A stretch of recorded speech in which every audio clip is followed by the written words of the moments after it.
Good morning, everyone. Thank you to ZKM for inviting us all, and thank you for putting this great program together. It's not, as you just said, the first meeting that aims to reflect on the status quo and future of electronic art preservation / media conservation / time-based media conservation. We all see that the terminology is still a little bit in flux here, but creating these moments periodically for us to take stock seems so important for our practice.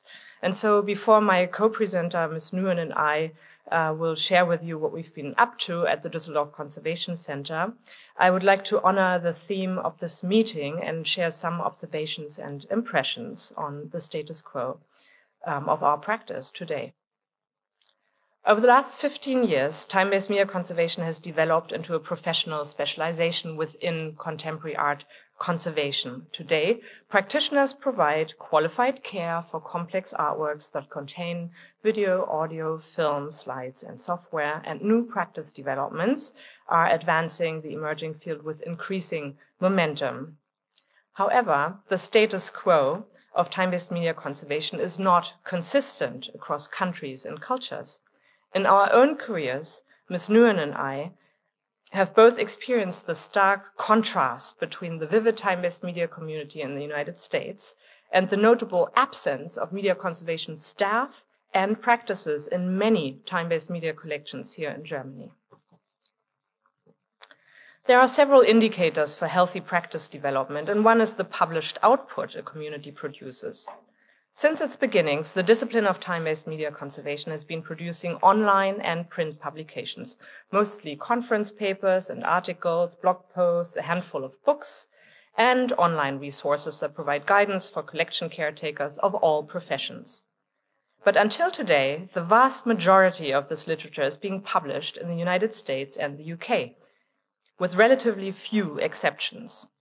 And how authoritative these publications are globally is illustrated by the fact that the Taiwanese initiative Save Media Art raised funds to have the online resource Matters in Media Art by the New Art Trust, Tate, SF MoMA, and MoMA translated into Mandarin. The exchange formats a community creates to discuss its latest innovations are another indicator for good practice development. When I became a time-based media conservator, every conference was a significant event. But what really nourished my thinking and enriched my practice was the mundane regularity of the annual Electronic Media Group EMG meeting at the AIC, the American Institute of Conservation. Over the last decade, the annual EMG meetings have become a driver for practice development in the States and beyond, creating a community and a written record with its online postprints, the EMG review. I really miss the regular format here in Europe, but filling a couple of days with presentations every year requires a critical mass of contributors, which leads me to the next indicator, the time-based media staff positions created at collections. And the status quo here in Germany is well illustrated by this image. You see gathered on a panel in 2020, the 3 of Germany's now 5 time-based media conservators permanently employed in collections. And I hear similarly low numbers from other countries in Europe. So even with the best of intentions, you couldn't produce enough talks for an annual meeting format here. Yet the few practitioners in this country need exchange and opportunities for further training and need to anchor their practice in their native languages, the language of their institutions, their curators, and their colleagues.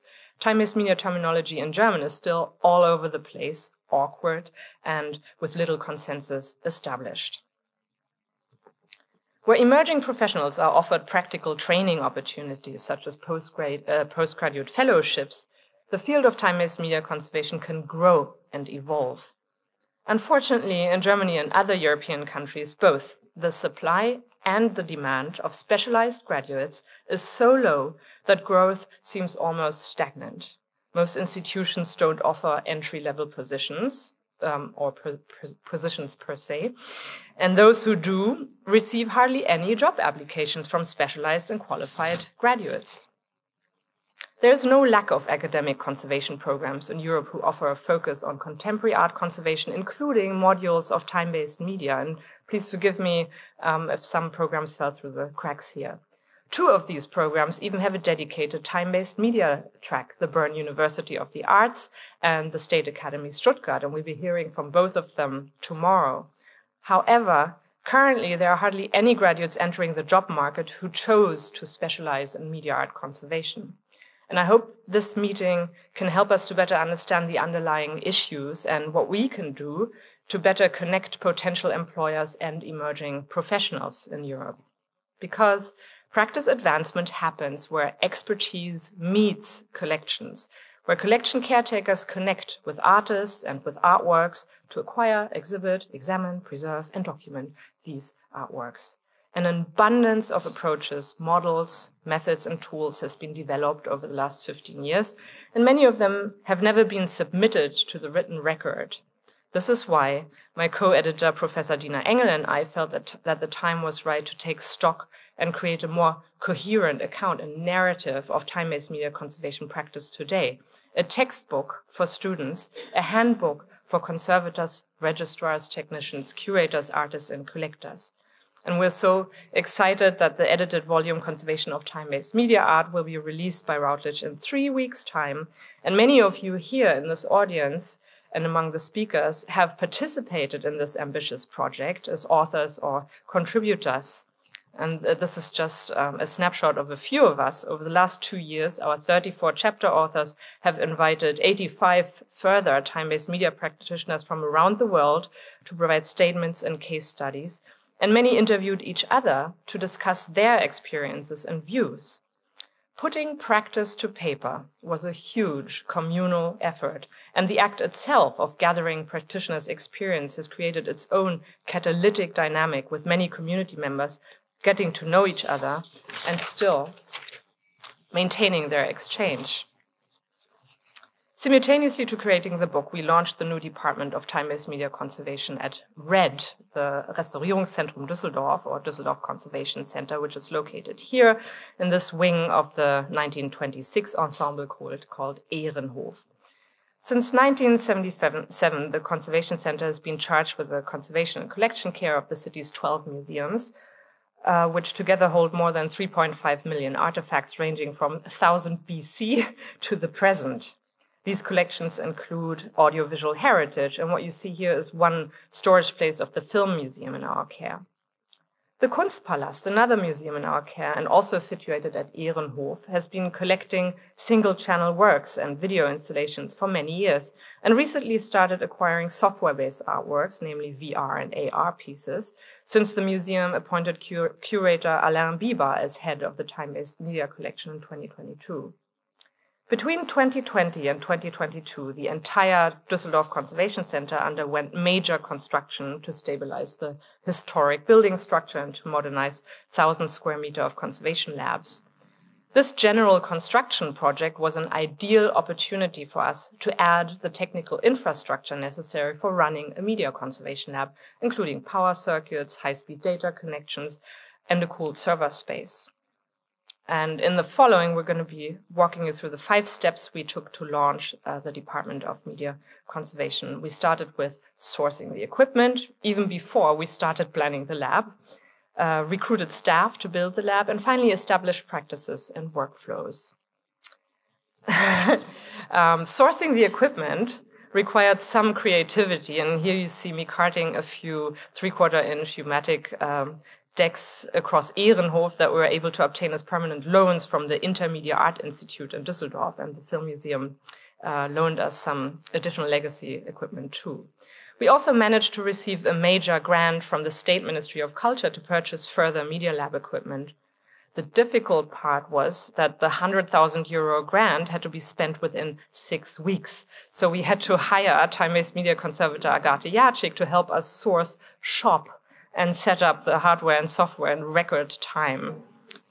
We identified the area where to situate the lab and started planning the layout, the furniture, the sockets, and cable runs. While the construction team was busy creating the basic space, we created a postgraduate fellowship position in media conservation. In February 2021, Ms. Nguyen joined the Conservation Center. She is a graduate from the Moving Image Archiving and Preservation program at New York University, and came to us with a great deal of practical experience in film restoration, video digitization, and conducting collection surveys. It was her task to build the Media Lab, and I would like to hand over to her so we can hear from her directly about the wonderful job that she accomplished.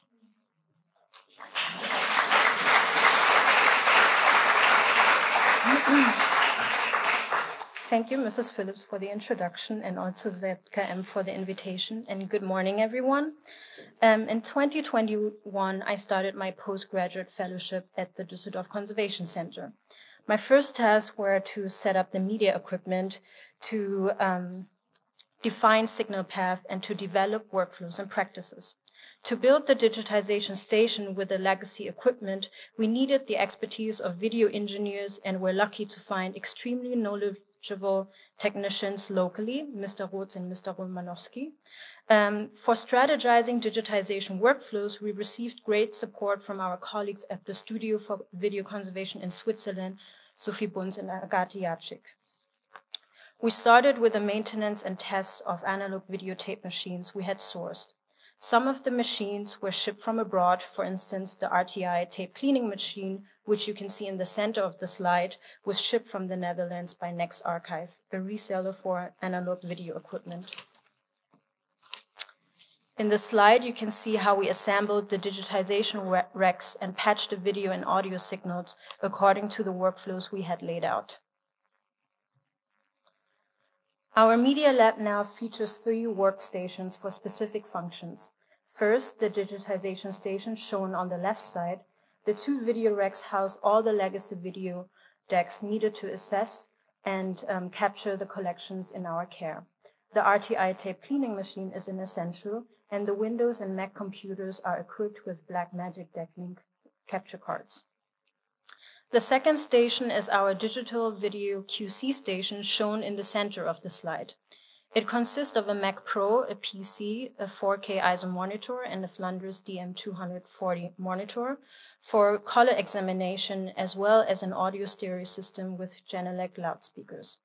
In this station, we are able to assess and examine digitized and born digital materials. Our third station is the forensics station shown on the right side. It consists of a Windows computer setup with an integrated forensic bridge by Tableau. This is where we conduct our acquisition check-ins and disk imaging procedures. All in all, it took about 2 years to build and staff the lab from scratch. And in February 2022, we finally moved from our interim space into the new conservation labs. From now on, we could truly focus on establishing practices and workflows. In the following, I will give you a short insight into the different areas of activities that we are currently developing. Surveying and getting to know the collections in our care, their formats, technologies, and conditions are one of our priority. Are there undigitized tapes? Were older digitization campaigns successful? Does the museum have installation instructions and other documentation of the artwork? Are there master components? Collection surveys also prompt a close collaboration with the museum departments and help to build awareness. We examine and assess media, inventory components, and document the descriptive and technical metadata. Based on their conditions, we prioritize materials for conservation treatments, digitization, or migration. We also inspect related hardware and sculptural components in storage. This box, for example, houses 7 handcrafted hoods by Ulrike Rosenbach that are parts of her installation Hauben für eine verheiratete Frau from 1972. In the bottom right corner, you can see the installation view as a reference. As the Kunstpalast is starting to actively acquire more complex time-based media artworks for their collection, it seems timely to develop an acquisition workflow that includes a conservation and collection care perspective. The new acquisition, Palo Alto, a virtual reality artwork from 2017 by the artist duo Banz and Bowinkel, served as a great first case study to identify steps and coordinate roles and responsibilities, both at the museum and the conservation center. We initiated a joint artist interview to review the artwork's previous iterations with Banz and Bowinkel, identify the intentions for future iterations, and negotiate acquisition deliverables. We drafted and proposed an acquisition contract for the museum that details artwork deliverables and rights, which they adopted after fine-tuning the contract with their legal consultants. It is now our responsibility to assess the completeness, quality, and condition of received deliverables before payment is completed. We also check if the certificate of authenticity, the artist-provided installation instructions, and documentation is complete, and create additional documentation to capture the identity of artworks. We established a standardized workflow to inventory the components for time-based media artworks, including location tracking and status in the collection, with their significant properties for the artworks. In this picture, for example, I was inventorying the different components of the VR installation, which entails sculptural, hardware, and software-based components. We create photo documentation of the media components and add these photos to TMS to have a visual overview of the formats in the database. In addition to TMS, we're currently exploring a DokuWiki solution for our object documentation. Facilitating data entry from different stakeholders is particularly important to us as we don't share the same IT network with some of the collections in our care. For all incoming artworks, we perform quality control and prepare their transfer to server storage. Depending on the type of artwork, we use our video QC station or digital forensic station. Here you can see me, for example, creating a disk imaging of a software-based artwork. As artwork storage, we use a mirrored NAS server that is located in a newly built cooled server room, and we implemented a backup system based on LTO-8 tapes. When dealing with historic video artworks, a number of works in our care hasn't been digitized yet or needs to be redigitized. To prevent artifacts during the digitization procedures, we perform condition assessment and treatment on legacy information carriers beforehand. For instance, we clean problematic 3/4-inch tapes with our RTI tape cleaning machine, or we clean the metal guide within the cassette to prevent dust circulation inside the decks. If tapes display hydrolysis symptoms, such as sticky shirt syndrome, we dry the tape using Kodak molecular sieves. This is a gentle method which is derived from film preservation and was recommended to us by Agathe Jacek and Sophie Bunz. Once the treatments are completed, we digitize every existing information carrier of the artwork in Premiere Pro, and then examine and compare all digitized files side by side to determine the archive master. In addition, we use QC tools to examine the quality of the video and color signal, and we add the QC tools reports to our object documentation. When dealing with data carriers, we disk image the content from each data carrier onto our server with tools such as ISObuster for optical disk and FTK Imager for flash drives, external hard drives, or entire computers. Once a digitization or disk imaging procedure is completed, we extract the technical metadata with media info from each file to archive them as text files or CSV files. To create information packages for archival storage, we use the Bagot standard in its user interface version.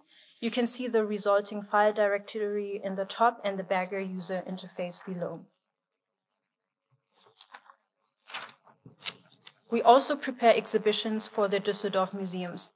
Here I am examining vintage CRT monitors that belongs to a 1970s TV wall that was part of the infamous artist club Cream Cheese, which is currently being reconstructed for a permanent display at the Düsseldorf Kunstpalast. As a reference, you can see an impression of the original installation in the bottom right corner. Last but not least, an activity we want to engage in is researching and networking. We are currently employing a permanent fundraiser for the Düsseldorf Conservation Center, who will support us in realizing our research projects. Here you can see us brainstorming on potential projects with our colleagues at Hamburger Bahnhof a couple of weeks ago.